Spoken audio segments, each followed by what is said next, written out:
साथियों, हमारे सांस्कृतिक स्थल हजारों वर्षों से भारत की पहचान रहे हैं। इतनी समृद्ध विरासत हमें मिली है, लेकिन आप विडंबना देखिए, हमने दशकों तक उसके महत्व को नहीं समझा।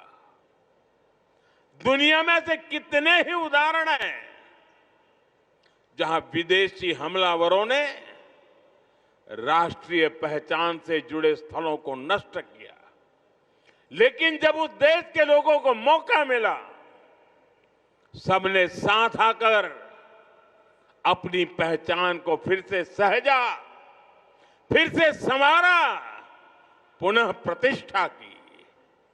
लेकिन हमारे यहां राष्ट्रीय स्वाभिमान से जुड़े विषयों पर भी राजनीति होती रही। सोमनाथ खुद इसका सबसे बड़ा उदाहरण है। आजादी के बाद पहले दायित्वों में से एक था कि सोमनाथ मंदिर का पुनरुद्धार करते। इसलिए सरदार वल्लभ भाई पटेल और डॉक्टर राजेंद्र प्रसाद जी, उन्होंने इसके लिए इतने प्रयास किए। लेकिन हम सब जानते हैं, उन्हें इसके लिए नेहरू जी द्वारा कितना विरोध झेलना पड़ा था। मैं आज इसके विस्तार में नहीं जाऊंगा, लेकिन ये सरदार साहब की इच्छा शक्ति थी कि इतने विरोध के बावजूद सरदार साहब डिगे नहीं। सोमनाथ मंदिर का पुनर्निर्माण भी हुआ और देश ने सदियों के कलंक को भी धो दिया। साथियों, दुर्भाग्य से देश में ऐसी शक्तियां आज भी प्रभावी हैं जिन्हें राष्ट्रीय स्वाभिमान से ज्यादा तुष्टीकरण जरूरी लगता है। राम मंदिर निर्माण जैसे अवसरों पर भी हमने देखा है किस तरह राम मंदिर निर्माण का भी विरोध किया गया। हमें ऐसी मानसिकता से सावधान रहना है। इस तरह की संकुचित राजनीति को हमें पीछे छोड़ना होगा। हमें विकास और विरासत को साथ लेकर के आगे बढ़ना होगा। साथियों, बीते वर्षों में मुझे सोमनाथ ट्रस्ट के अध्यक्ष के रूप में सोमनाथ दादा की सेवा का जो अवसर मिला, इस मंदिर और क्षेत्र के विकास के लिए जो ऐतिहासिक काम हुए, उस परिवर्तन को आज हम सब प्रत्यक्ष देख रहे हैं। लेकिन साथ ही इस सेवा का मुझे व्यक्तिगत लाभ भी हुआ है। आज मुझे देश के सभी पवित्र तीर्थों के विकास का जो मौका मिल रहा है, ये भगवान सोमनाथ का ही कृपा प्रसाद है। साथियों, आज काशी में सदियों बाद बाबा विश्वनाथ धाम का इतना भव्य विस्तार हुआ है। आज उज्जैन में महाकाल महालोक के विशाल दर्शन भी हो रहे हैं। केदारनाथ धाम का पुनर्निर्माण भी हुआ है। जैसा मैंने पहले कहा, अयोध्या में 500 साल की प्रतीक्षा भी पूरी हुई है। आज वहां भव्य मंदिर में रामलला विराजमान है। साथियों, ऐसे कितने ही पवित्र तीर्थ, पवित्र मठ, मंदिर और क्षेत्र, उनकी जो महिमा हमने पुराणों में सुनी है, आज वहां हमें उस समृद्ध परंपरा के दर्शन होने लगे हैं। और ये इतना कुछ 10-12 साल के भीतर भीतर हुआ है। साथियों, हमारे सांस्कृतिक केंद्रों की उपेक्षा देश के विकास में बड़ी बाधा रही है, क्योंकि हमारे तीर्थ भारत की आध्यात्मिक सामाजिक व्यवस्था के केंद्र तो है ही, वो देश की आर्थिक प्रगति के भी स्रोत रहे हैं।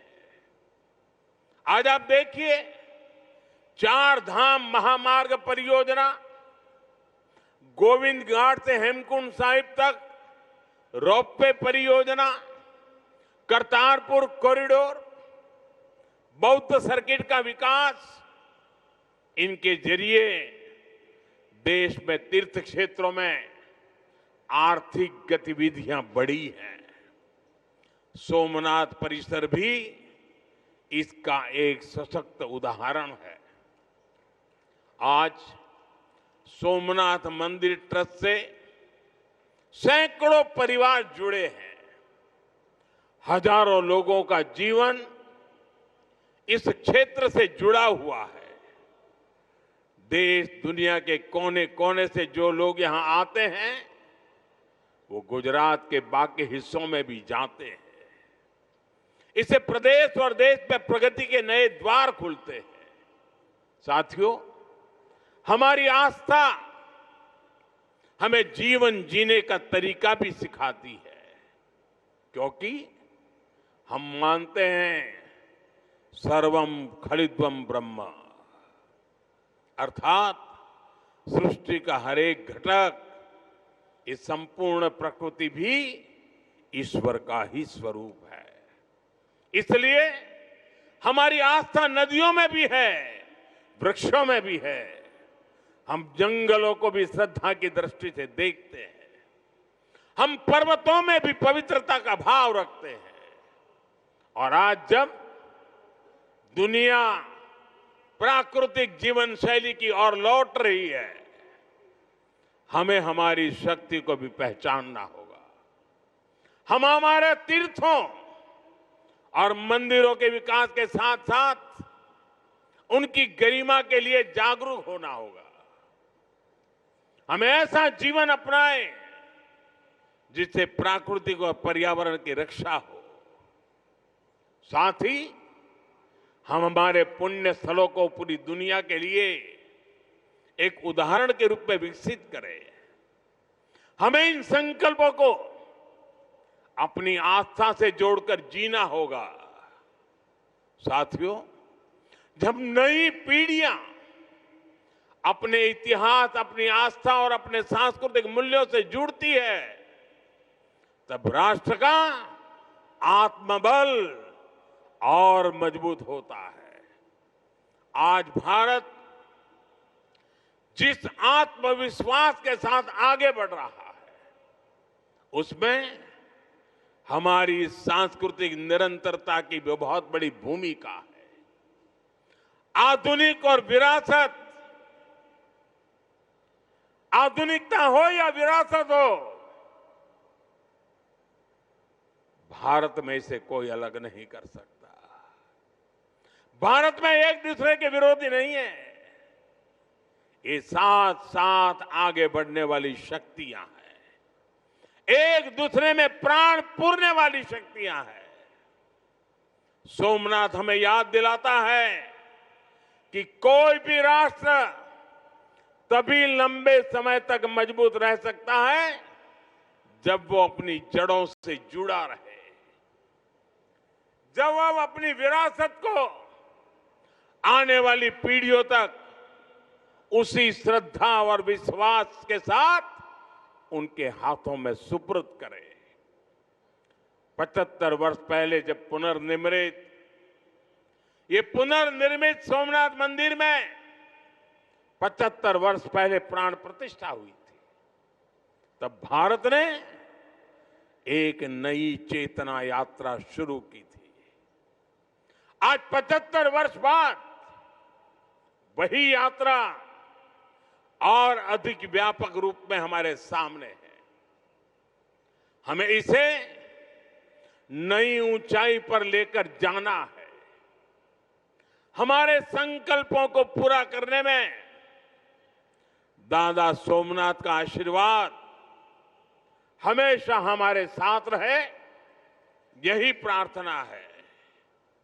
एक बार फिर सभी देशवासियों को, विरासत में विश्वास करने वाले हर नागरिक को, आप सभी को इस अवसर की बहुत बहुत बधाई देता हूं। मेरे साथ बोलिए, जय सोमनाथ, जय सोमनाथ, हर हर महादेव।